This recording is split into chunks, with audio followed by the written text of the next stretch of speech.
అయితే గురువుగారు ఇప్పుడు చిన్న పెద్ద తేడా లేకుండా ఎవరైనా ఈ మాలని ధరించవచ్చు. అవును.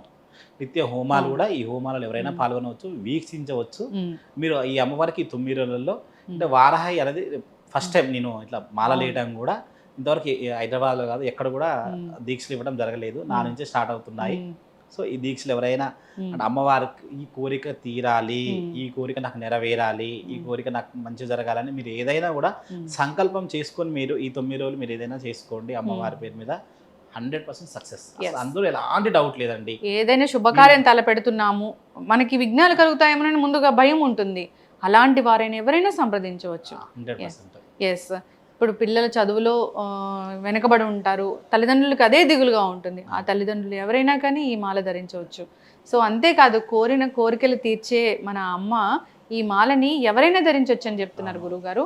అంటే ఏదైనా ఒక కోరిక కోసమే కాదు, మన మనసుకి సంతోషంగా ఉండడానికి కోసం గూడా అవును. సో, 9 రోజుల పాటు ఆ దీక్ష తీసుకుంటే గనక మీరు చెప్పినట్లుగా ఎంత హాయిగా ఉంటుందో, అదొక లోకంలో ఉన్నట్లుగా ఉంటుంది.